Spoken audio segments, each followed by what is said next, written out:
우리의 목적지에 도달해야 한다고 한번 상상해봐라. 3 miles away. 자, 3마일만큼 떨어진 목적지래요. without stopping. 멈추지 않고. 우리가 지금 차를 타고 있는데 3마일 정도 떨어져 있어. 근데 여기서 우리가 차를 멈추지 않고 도착해야 한다라고 한번 상상해봐라, 얘들아. We couldn't predict. 자, 우리는 예측할 수가 없어요. What was going to happen? 무슨 일이 발생할지를 예측할 수가 없답니다. In front of us. 우리 앞에요. 그리고 우리 주변에. 우리 앞과 주변에 무슨 일이 발생할지 알 수가 없어. We didn't know. 우리는 또 알 수 없었어요. How long the light would stay. 자, 얼마나 오랫동안 그 불빛이, 신호등 말하는 거겠죠? 그 신호등이 유지될지를요. 녹색으로. 또는 if the car in front. 자, 앞에 있는 차가 would suddenly. 자, 갑자기 put on its brakes. 자, 그 브레이크를 밟지 못한다면 이럴 수도 있는 거죠. 그러니까 지금 신호등이 얼마나 이제 오랫동안 켜져 있을지 아니면 앞차가 갑자기 그 브레이크를 밟을지 이런 상황에 대해서 알지 못했다라는 겁니다. 근데 멈추지 않고 가야 되는 이제 이런 상황이라고 한번 가정을 해보자는 거죠. 자, 그러면 The only way to keep from crashing 이렇게 나왔네요. 이렇게 한 덩어리입니다. 자, 그러면은 충돌하는 것으로부터 막는 유일한 방법이 was to put extra space래요. 뭐랍니까? 그러니까 여분의 공간을 두는 거라는 거죠. 여러분, 여기서 말하는 여분의 공간을 둬라라는 게 바로 이 글에서 말하고 싶은 완충지대의 개념을 말하고 싶은 거예요. 그래서 뭐 사이에? 우리의 자동차 그리고 우리 앞에 있는 자동차 요 사이에 어느 정도 여유 공간이 있어야겠죠. 예를 들어서 차를 이렇게 바짝 이렇게 붙어서 가고 있다고 쳐봐. 근데 만약에 앞에 예를 들어서 횡단보도가 있는데 신호에 걸렸어. 근데 내가 멈추지 못하는 상황이야. 그럼 어떻게 해? 부딪히거나 아니면은 신호 위반하거나 뭐 이렇게 돼야 될 거 아니야. 그렇죠? 아니면은 얘가 만약에 그 브레이크를 밟았어. 그러면은 이 완충지대 요 사이 공간이 너무 좁다면은 쾅 하고 부딪히겠죠. 그렇죠? 이렇게 된다는 거야. 근데 만약에 우리가 어느 정도 여유 공간을 뒀어 이거. 이 사람이 만약에 그 브레이크 밟았어. 우리가 이렇게 피해서 갈 수 있겠죠. 이제 멈추지 못하는 상황이라면. 그러니까 완충지대라는 개념은 결국에는 어느 정도 여유를 말한다라고 볼 수가 있습니다. 자, this space 이러한 공간은 act as a buffer라고 딱 나왔네요. buffer의 역할을 하는데, 자, 콤마하고 위치 나오면 그리고 그것은 이렇게 해석하세요. 그리고 그것은 gives us time. 우리에게 시간을 주죠. 어떤 시간인가? To respond. 반응할 시간이고요. 그리고 adapt. 적응할 시간이야. To any sudden moves by other cars. 그러니까 다른 차들의 갑작스러운 움직임, 뭐 이런 거에 반응하고 적응할 그런 여유 시간을 주게 된다는 거죠. 이 공간이 있으니까 우리가 충분히 반응할 수 있잖아요. 내가 뭐 페이커급 반응 속도가 아니면 갑자기 피할 수가 없을 거야. 그렇지? 자, 그래서 besides 게다가 we can reduce the friction. 이 friction이라는 게 뭐냐면요, 마찰이거든요. 그래서 우리가 마찰을 줄일 수가 있답니다. of doing the essential.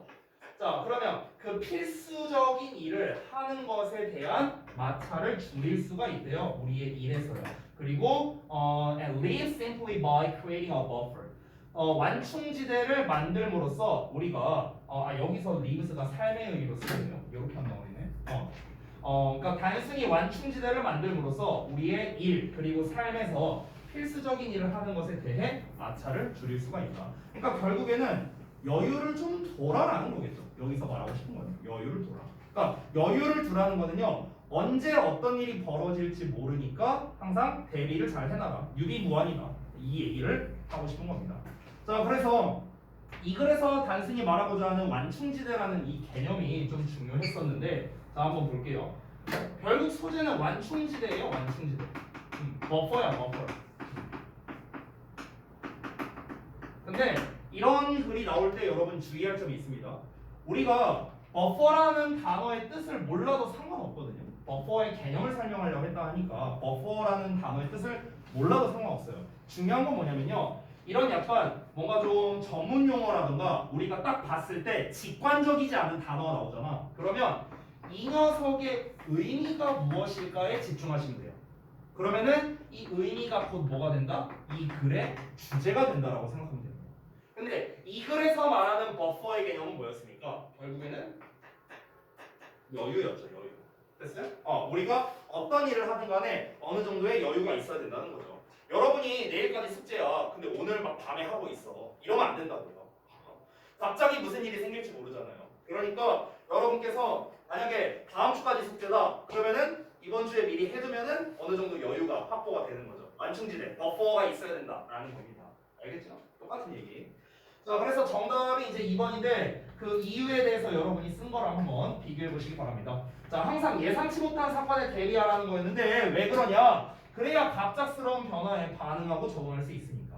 그러니까 우리가 이 완충지대를 만들어야 된다라고 이렇게 이유를 작성했습니다. 그렇죠?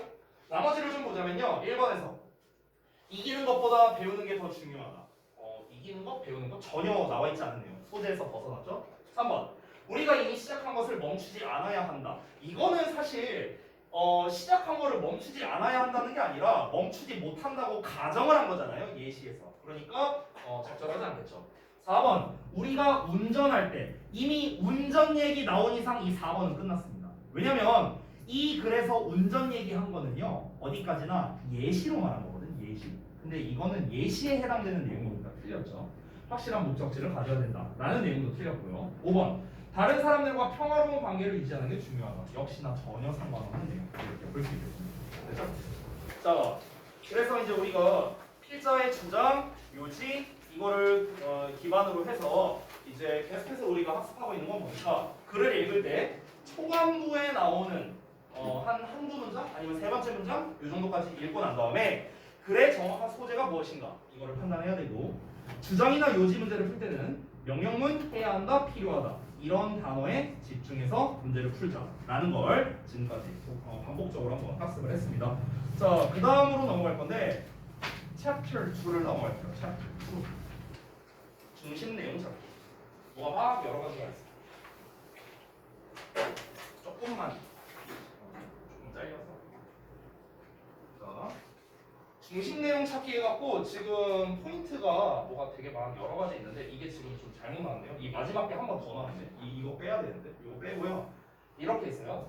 4번 그리고 잠깐만 뭐야 왜 이렇게 많이 나와 있지? 4, 4, 6, 7. 엥? 잘못 나왔는데 4, 5, 6, 7인데 이게 좀 잘못 나왔네요 여기가. 4, 4, 6, 7. 네. 그러니까 여기 일단 4번 하나만 볼게요. 4번 하나만. 나머지 버리고요. 4번만. 자, 도입 부분에서 주제 소재 파악하기라고 나와 있는데 사실 방금 전에 얘기한 거랑 똑같습니다. 글의 초반부를 통해서 우리가 소재를 파악해야 된다. 소재라는 건 결국 뭡니까? 이 글이 뭐에 대한 이야기라는 거죠. 이거예요, 이거.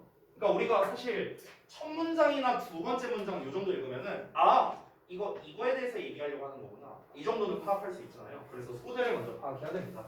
자, 주제 및 소재가 반복돼서 표현되고 있는지를 한번 확인해 보자라는 거 첫 번째. 두 번째, 핵심 어휘가 포함된 문장에서 공통적으로 무엇을 말하고 있는가 이렇게 나와 있는데 이게 무슨 말이냐면요. 예를 들어서 만약에 글을 구성을 할 때 뭐 처음에는 예를 들어서 뭐라고 해볼까? 만약에 초콜릿이라고 하면 될까요? 초콜릿 얘기가 나왔어. 근데 두 번째 문단에서는 예를 들어서 핸드폰 얘기가 나온다고 쳐볼게요. 스마트폰 얘기가 나왔어요.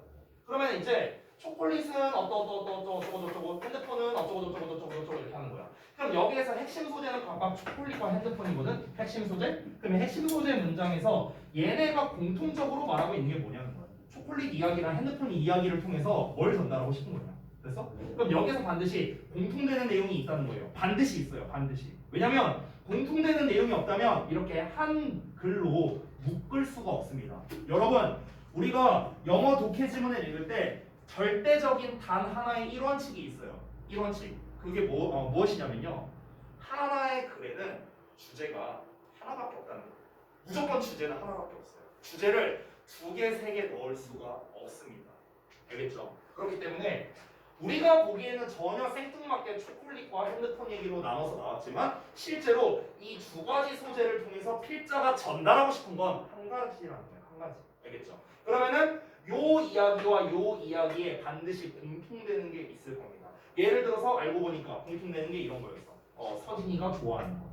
뭐 예를 들어서 뭐 이런 게 있을 수 있다는 거죠. 그럼 그 공통점이 바로 뭐가 된다? 주제가 된다. 이 얘기하는 거야. 세 번째, 번역은 되는데 해석이 안 되는 문장을 계속해서 설명하고 있는다. 이게 무슨 말이냐면요. 이걸 한마디로 말하면 비유 또는 추상을 말하는 거예요. 비유 또는 추상. 됐어요? 그러니까 여러분 제가 예를 하나 들어볼게요. 이게 고등학교 1학년 때까지 나오는 독해의 난이도랑요 한 고3쯤에 나오는 게 조금 다르거든요. 그러니까 예를 들면 이런 거예요. 그러니까 고등학교 1학년 그것도 한 1학기 정도까지는요 굉장히 글을 직관적으로 씁니다. 이런 모의고사류의 지문이 되게 직관적이고 딱 보면 이해할 수 있게끔 이렇게 내용이 나와요. 근데 고등학교 2학년 2학기 정도부터는요 굉장히 애매모호한 말을 막 씁니다. 특히 초반부에 그런 내용을 씀으로써 학생들이 이 글이 뭔지 헷갈리게 하려고 일부러 그런 장치를 넣어두는 거예요. 예를 들면 이런 거야. 우리가 직관적이라고 하는 건 이런 겁니다. 만약에 로이쌤은 못생겼다 이렇게 나왔어. 처음 시작이 이렇게 나왔다고 쳐볼게. 너무 끄덕거리지 마. 그러니까 로이쌤은 못생겼다 이렇게 첫 문장에 나왔어. 그럼 이건 어때요? 굉장히 직관적이고 읽자마자 우리가 이해할 수 있습니다.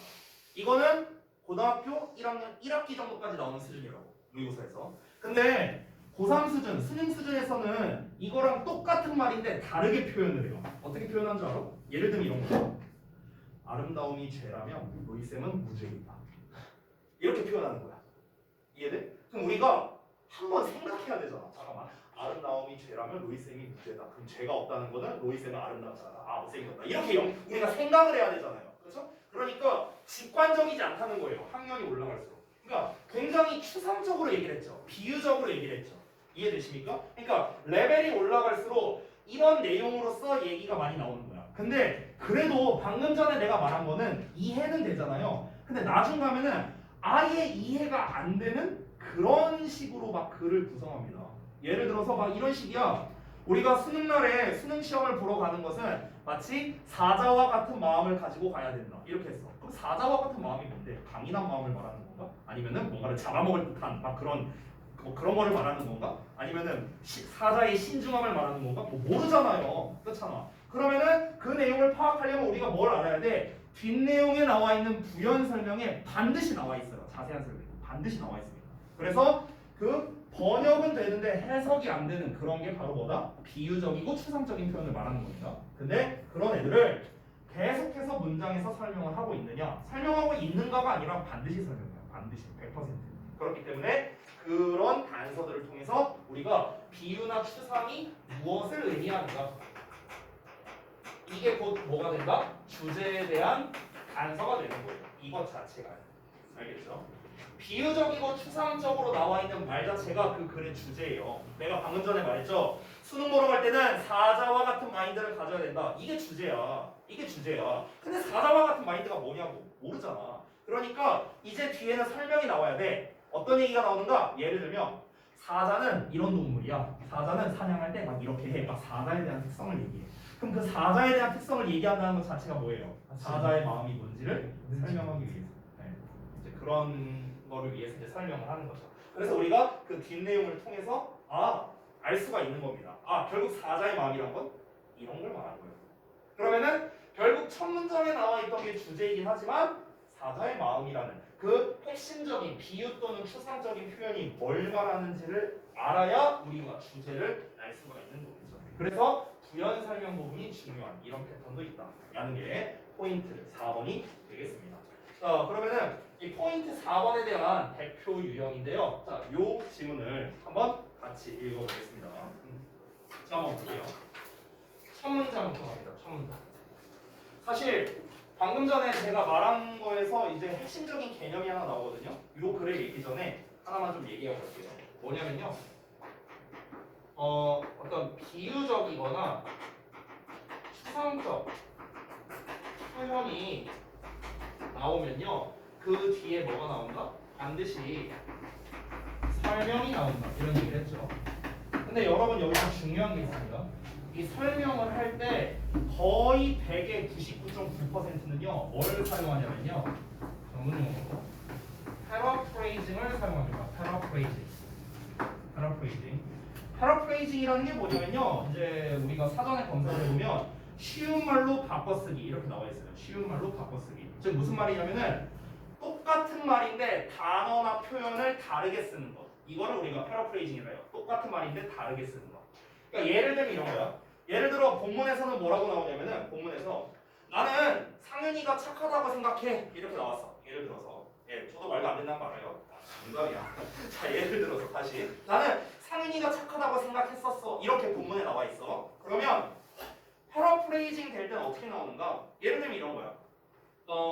나는 상윤이가 착함이라는 속성을 가지고 있다는 견해가 있어. 막 이딴 식으로 막 말을 바꾸는 거예요.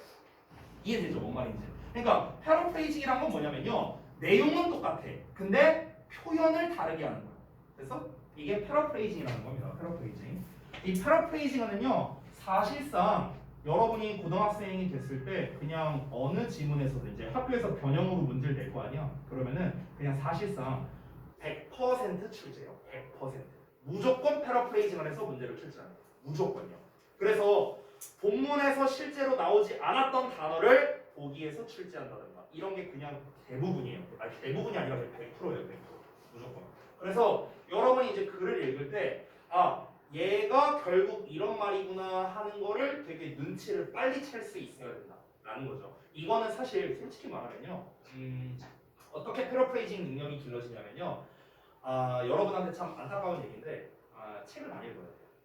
책을 많이 읽어야 돼요. 그러니까 결국엔 여기에서 이제 독서력에 따라서 이제 이게 결정이 되는 거거든요. 근데 사실 여기 계신 대부분의 학생들이 평상시에 막 책을 많이 읽거나 그러진 않잖아요. 아니 뭐 물론 많이 읽는 사람도 있겠지만 그래서 우리 입장에서는 어떻게 패러프레이징을 연습하는가 생각을 많이 해보면 돼요. 생각을 해요.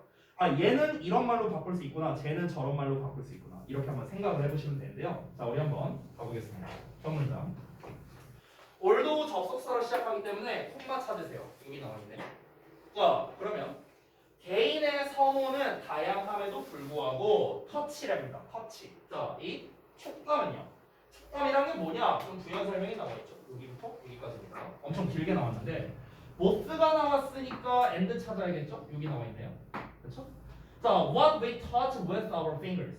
우리가 손가락을 가지고 만지는 것. 그리고 the way 방식이라는데 things feel as they come in contact with our skin. 즉 우리의 피부에 접촉하게 될 때 느껴지는 방식이랍니다. 이런 건 둘 다래요. 즉 우리가 손가락으로 만지는 것 그리고 우리의 어떤 피부에 이렇게 뭔가 이렇게 닿는 것 이렇게 얘기하는 거야. 이 방식 둘 다 어쨌든 촉감이라는 거는 is an important aspect of many products래요. 많은 제품에서 중요한 측면이랍니다. 그래서 자, 첫 문장에서 말한 거를 그러면 정리해보자. 첫 문장에서 말한 걸 정리하면은 촉감은 제품에서 중요한 영역이다. 이거죠. 심플하게 말하면. 그러니까 촉감이라는 게 중요하대요. 촉감이라는 게. 그럼 여기서 핵심적인 소재가 뭐냐면요. 바로 촉감입니다. 촉감. 맞죠? 이게 중요한 건데 다음 문장 볼게요.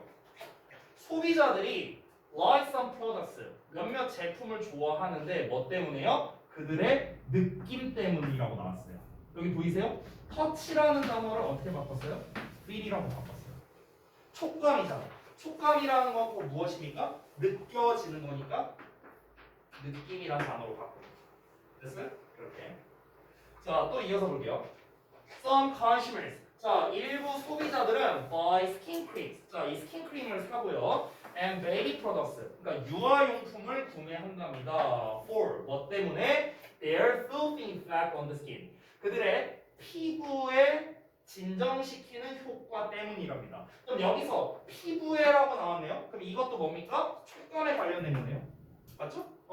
그럼 여러분 지금 1번, 2번, 3번 읽었는데 계속 반복적인 소재 나오는 거 느껴지세요? 계속 반복적인 소재 뭡니까? 촉감에 관련된 소재가 계속 나오고 있어요. 계속. 그래서 아까 우리가 위에서 포인트를 좀 다시 한번 볼까? 포인트가 뭐라고 했습니까? 주제 및 소재가 반복되어 나오고 있는 거. 이게 중요하다고 했죠. 그렇죠? 근데 우리가 지금 세 문장 읽었는데 지금 똑같은 얘기 계속 나오고 있거든. 그러면 사실상 이 글의 주제는 나왔다고 봐도 무방합니다. 지금 세 문장 읽었는데요. 그럼 뭡니까? 촉감이 중요하다. 좀 더 구체적으로 말하면 뭐에 있어서? 제품 구매에 있어서. 이거예요. 제품 구매에 있어서 만져볼 수 있냐 없냐가 중요하다라는 거죠. 됐어? 자, 그러면 이제는 이 주제가 맞는지 확인하면 되거든요. 확인 작업 해볼게요. In fact, 사실은 consumers who have a high need for touch 여기까지예요. 이렇게 한 덩어리. 자, 그래서 또 터치 얘기 나왔네. 소재 또 나왔어요. 자, 그러면 높은 욕구를 가지고 있는 소비자랍니다. 뭐에 대해서요? 촉감에 대해서요. 또 나왔어. 촉감에 대해 많은 욕구를 가지고 있는 소비자들이 tend to like 뭘 좋아하는 경향이 있냐? 제품들을 좋아하는 경향이 있대. That provide this opportunity. 이러한 기회를 제공하는 제품을 좋아하는 경향이 있대. 여러분, 이러한 기회가 뭔데요? 무슨 기회? 제품을 만져볼 수 있는 기회. 됐어? 이런 거를 좋아하는 사람들이 많다는 거죠. 그러니까 우리가 어떤 물건을 살 때 인터넷으로 쇼핑하거나 아니면 우리가 직접 매장 가서 뭔가 물건을 산다거나 이런 경우들이 되게 많죠, 대부분. 근데 여기서 매장에 가서 선호하는 사람들은 왜 매장에서 구매하는 걸 선호할까요? 만져볼 수 있으니까. 결국 이거지 않을까요? 대부분 우리가 의류들은 좀 그렇지 않아요? 이제 뭔가 입어보고 착용해보고 이런 것들, 그렇죠? 이런 것들은 좀 이렇게 좀 촉감을 중요시 여긴다는 거겠죠. 자, 5번 문장도 보면 제가 여기 체크해놨는데 they can touch라고 나왔어요. 지금 1번부터 5번 문장까지 다 어떻습니까? 소재가 반복되고 있습니다. 반복. 어떻게요? 전부 다 촉감에 관련된 내용으로 계속 반복되고 있다는 거죠. 한번 볼게요. 자, when으로 시작하니까 접속사 시작하니까 콤마 찾으세요. 여기 나와 있습니다. 근데 search as 나왔으니까 한 번 더 가야 돼요. 여기까지입니다. 왜냐? search as는 예시거든요. 자, 다시. When considering 고려해 볼 때 products 제품들을요. 어떤 제품들? Material properties라고 나와 있죠. property는 속성이니까 재료, 어떤 물질적 속성. 자, 물질적 속성이 있는 제품들을 고려할 때랍니다. 물질적 속성이 있는 제품이 뭐냐? 예를 들면 의류라든가 카페트라든가 이런 것들.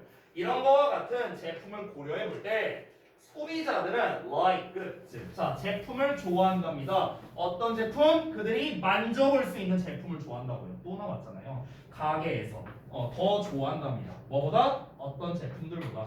그들이 오로지 볼 수만 있거나 아니면 읽어볼 수만 있는 거야. 뭐에 어디에서요? 온라인에서요. 아니면은 카탈로그에서.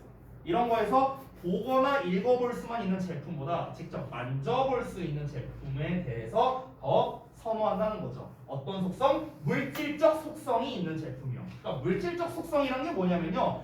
아무래도 좀 이제 시각적인 제품이라고 할 수 있겠죠. 쉽게 말하면요.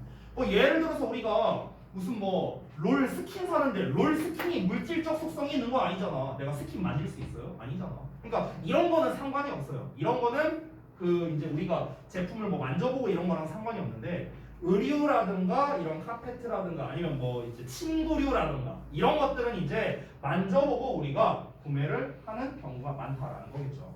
자, 그러면은 아래 제가 작성해놨는데 여러분 한번 보겠습니다. 첫 번째, 윗글에서 반복적으로 등장하는 밑줄 친 어휘들을 포괄하는 영단어를 써라 라고 되어 있는데 그게 바로 뭡니까? 터치입니다. 터치. 촉감이죠. 촉감. 됐죠? 계속 촉감에 대해서 얘기를 하고 있고요. 자, 그러면은 여러분 이렇게 소재가 반복적으로 나올 때 주제를 어떻게 찾으면 되냐면요. 이 소재가 맨 처음에 등장한 게 어디냐를 보면 돼요. 맨 처음에 어디서 등장했어요? 촉감 얘기가? 어디서 등장했어요? 어디? 그러니까 번호 몇 번에서 등장했죠? 1번이에요. 1번. 1번에서 그냥 바로 터치하고 나왔잖아. 그러니까 이 글의 주제는 1번이에요. 그렇죠? 자, 그 다음에 세 번째. 주제가 1번이라고. 왜냐면은 다시 말하지만 소재가 계속 반복적으로 나왔어요. 처음부터 끝까지. 근데 이 소재가 처음 등장한 게 어디냐고. 1번 문장이잖아. 그러니까 1번 문장이 주제가 된다는 거예요. 아시겠죠? 자, 마지막. 주제문을 이용해서 주제를 한글로 써라 라고 했습니다. 1번이 주제문이잖아. 그렇죠? 그러면은 이 주제는요. 일단 제가 이렇게 썼는데 이렇게 써도 되고요. 아니면 다르게 써도 됩니다. 그러니까 소비자들에게 촉감은 중요하다. 이렇게 썼는데요. 다르게 쓴다면 어떻게 하면 될까요? 그러니까 제품 구매에 있어서 촉감이 중요하다. 이렇게 써도 돼요. 이렇게 써도 됩니다. 그러니까 제품 구매에 있어서로 써도 되고요. 소비자들에게 있어서로 써도 됩니다. 이건 상관없어요. 중요한 건 뭡니까? 촉감이라는 키워드가 중요한 거겠죠. 그렇죠? 그럼 여기에서 촉감이라는 이제 표현으로 썼으니까 이거를 이제 실제 시험에서는 패러프레이징해서 문제를 낼 수도 있는 겁니다. 촉감이라는 말 대신에 이걸 동사로 쓰면은 만지다라고 할 수도 있겠죠. 아니면은 형용사로 쓴다면 touchable, 만져볼 수 있는 이런 식으로도 할 수 있겠죠. 그렇죠? 이렇게 단어를 바꿔서 내는 거예요. 요약할 때. 자, 그러면 만져볼 수 있느냐 없느냐가 이 사람들의 구매 의향을 결정짓는다. 뭐 이런 식으로 말을 좀 바꿀 수도 있는 거예요. 이런 게 패러프레이징입니다. 패러프레이징. 그렇죠? 자, 그래서 이제 지금 첫 번째 대표 유형을 한번 알아봤고요. 그다음에 하나만 더 보고 마치도록 할게요. 자, 다음 페이지 넘어가면은 21페이지에 있습니다. 포인트 5가 있는데요. 여기 숙제고요. 자, 포인트 5. 주제문 뒤에는 주로 예시와 설명이 나온다라고 되어 있습니다.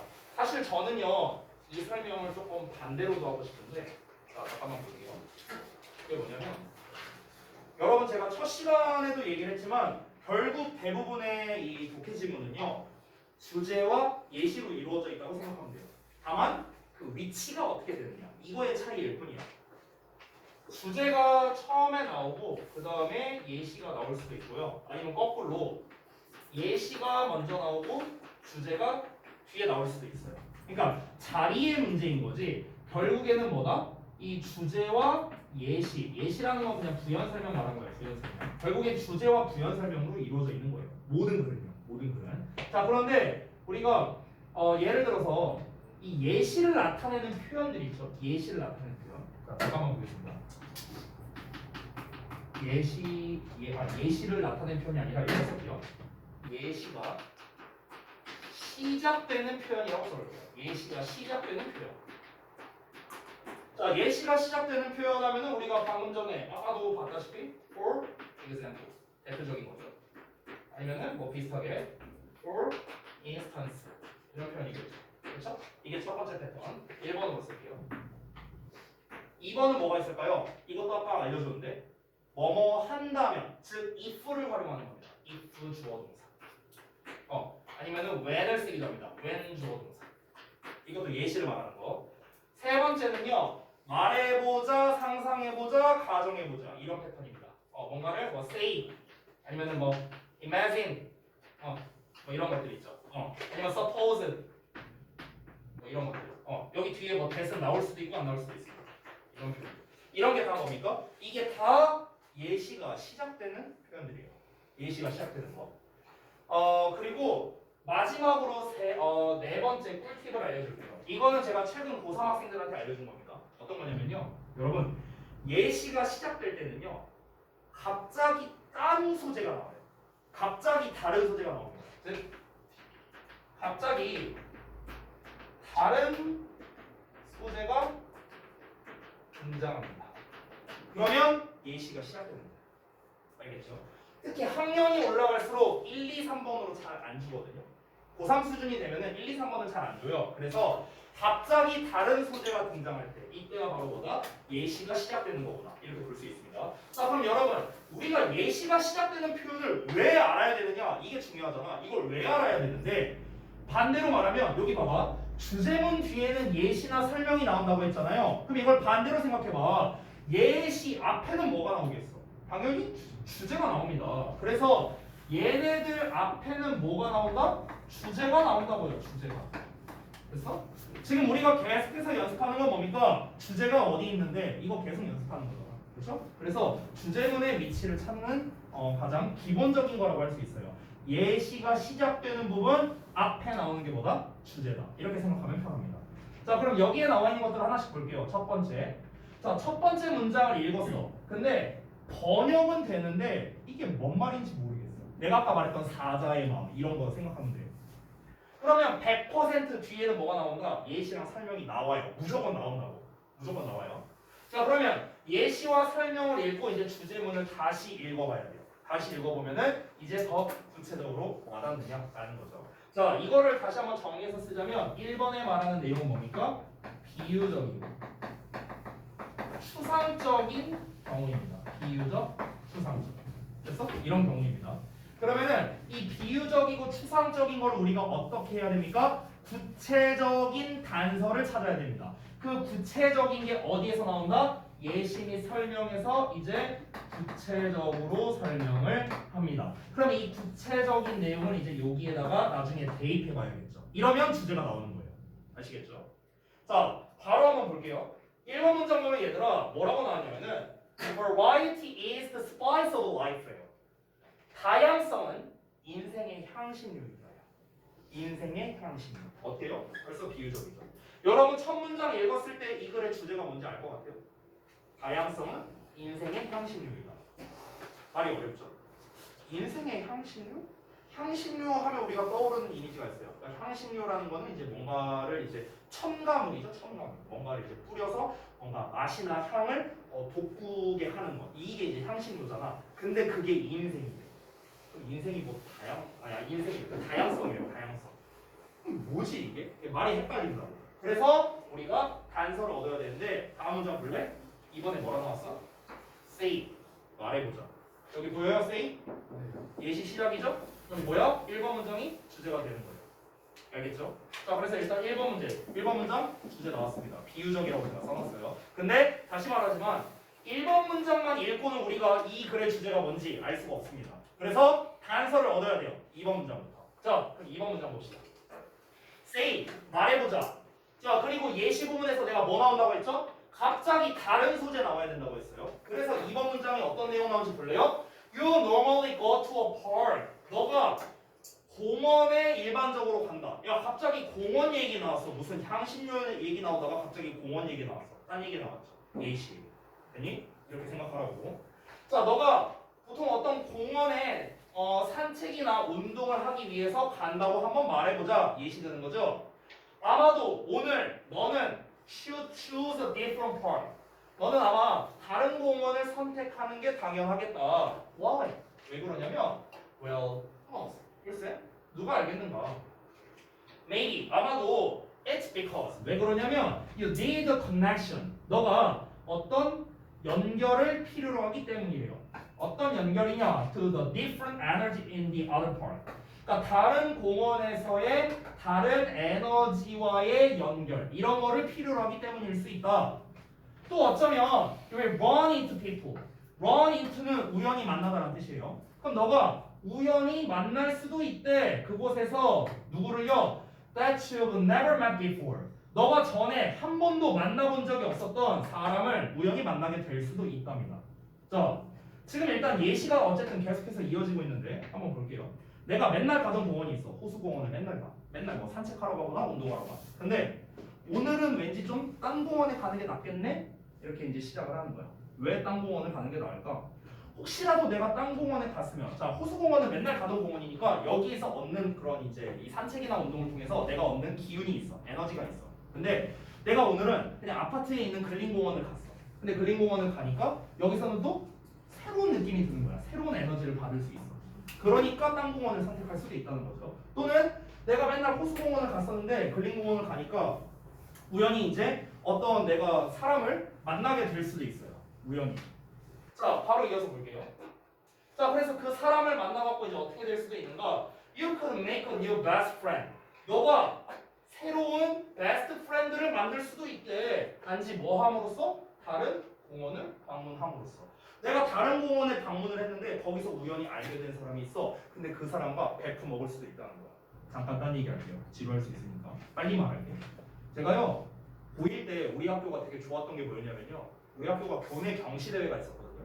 영어 수학. 근데 영어 수학을 전교 25등 안에 들면요. 상금을 줬어요. 현찰로. 과목당 15만 원. 그렇죠. 그래서 제가 그때 고1 때 1년에 3번 봤거든요. 근데 이제 여름방학 이제 오기 직전에 기말고사 끝나고 여름방학 시작하는 그 사이 기간 있죠. 그 사이 기간에 이제 교내 경시대회를 했어요. 그래서 제가 그때 수학 6등, 영어 8등 해갖고 30만 원을 받았어요. 고1 때, 여름방학 할 때. 그리고 그 돈 들고 가출했어요. 그 돈 들고 가출했어요, 제가. 저의 정체성을 찾아 떠났습니다. 어디로 갔냐? 부산으로 갔어요. 그 돈 들고. 근데 이제 제가 부산에 연고가 있냐? 전혀 없어요. 전혀 없어. 가본 적도 없어. 근데 그냥 그 돈 들고 서울역 가갖고 그 새마을로 제일 싼 거 입석을 하니까 뭐 13,000 얼마가 이렇게 있었거든요. 그때 부산 가는데. 그래서 그거 티켓 해갖고 그냥 바로 갔어요. 네, 짐 들고 갔어. 엄청 오래 걸리셨네. 5시간 반 걸렸어요. 5시간 반 서서 갔는데 진짜 죽는 줄 알았어 그때. 그래서 이제 도착을 했어. 그래서 이제 해운대로 이제 무작정 갔죠. 근데 이제 저는 부산을 처음 가봤잖아요. 부산역에서 해운대까지도 엄청 멀더라고요. 그래서 또 이제 가서 이제 해안가를 막 이렇게 걸었죠. 이제 가방 막 이렇게 그 가출한 가방 이렇게 들고 막 이렇게 정처 없이 걸었어요. 걸으면서 막 이제 담배 그냥 걸어 다녔는데 아무튼간 죄송해요. 아무튼 내가 좀 적절하지 못한 말을 한 것 같아요. 네, 죄송합니다. 예. 자 어쨌든 이렇게 걸어가고 있는데 저쪽에서 누가 보더라도 나랑 비슷한 행색의 내 나이 또래로 보이는 남자가 이렇게 이쪽으로 오고 있는 거야. 나랑 똑같아 지금 행색이 똑같아. 그래서 내가 가서 말을 걸었어요. 아 저는 이제 MBTI가 E여서 막 말 겁니다. 아마 같이 가셨어요. 어? 같이 가셨어요. 예, 가갖고 저기 혹시 그 일단 처음에 이제 남자끼리는 맨 먼저 뭘 얘기해야 되냐면요 나이부터 물어봐야 돼요. 혹시 저기 나이가 혹시 어떻게 되세요? 그래서 그러니까 이제 약간 경계하지. 저 18살인데요? 의외로 이러는 거야. 나는 이제 그때 17이었어요. 그러니까 그게 아니라 제가 17인데요. 제가 형이라고 할게요. 형 혹시 그 좀 제가 조심스럽게 물어보는데 혹시 가출했어요? 네, 물어봤어. 그러니까 그 형이 그러더라고. 어떻게 알았어요?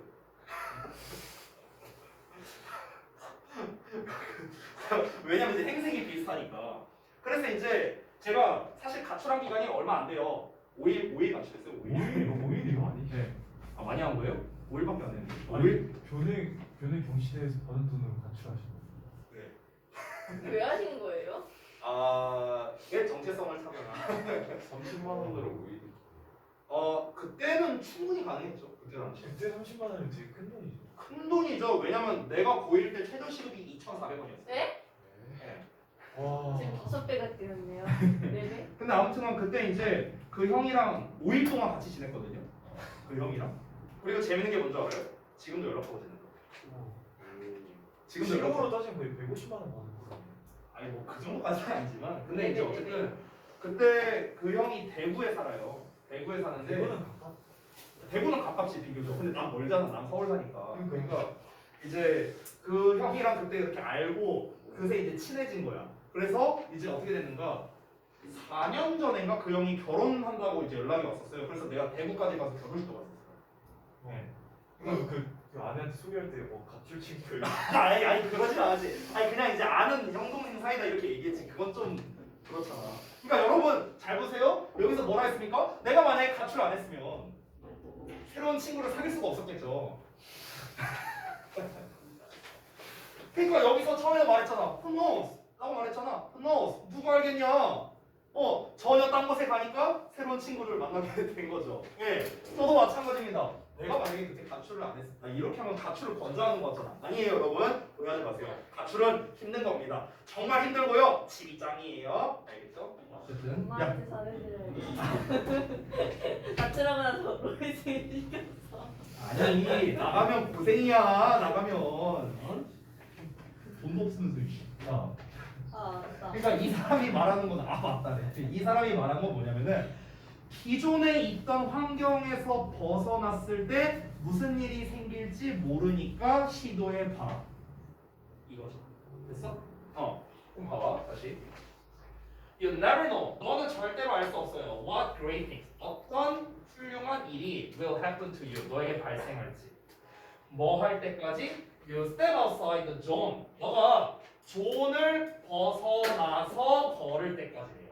어떤 존이냐면 you feel comfortable. 너가 안전하다고 느끼는 구역이라는 거. 됐어요? 즉 안전지대. 안전지대라는 건 뭡니까? 너가 맨날 하던 범위를 말하는 거예요. 맨날 하던 거. 됐어요? 여기 안전지대죠. 근데 그곳에서 너가 벗어나고 나서야 비로소 어떤 훌륭한 일이 너에게 발생하게 될지는 전혀 알 수 없다는 거예요. 네가 맨날 하던 대로만 하면은요 똑같은 일만 발생합니다. 맞죠? 근데 하던 대로 하는 게 아니라 어떤 날은 꼬아서 이렇게 하는 거야. 내가 만약에 등교할 때 집에서 학교까지 갈 때 이렇게 가는데 어느 날은 이렇게 가고 어느 날은 이렇게 가고 어느 날은 이렇게도 가고 했을 때 다양하게 했을 때 각자 일어나는 일은 다를 수 있다는 거죠. 됐어요? 그러니까 우리가 하던 대로만 하면 어떻겠습니까? 지루하잖아요. 그렇죠? 근데 우리는 다양하게 할 수 있어요. 다양하게 하니까 인생이 재밌는 겁니다. 즉 다양성이라는 게 그래서 인생을 재밌게 해주는 향신료라고. 이해돼요? 향신료는 뭡니까? 첨가해주는 거야. 맛있게 해주는 거죠. 맛있게 해준다는 건 뭐야? 인생으로까지만. 인생을 보다 더 즐겁게 해준다. 그래서 다양성이라는 게 인생에 뭔가 재미를 더해주는 일종의 향신료와 같은 역할을 한다라는 거죠. 이해돼요? 이렇게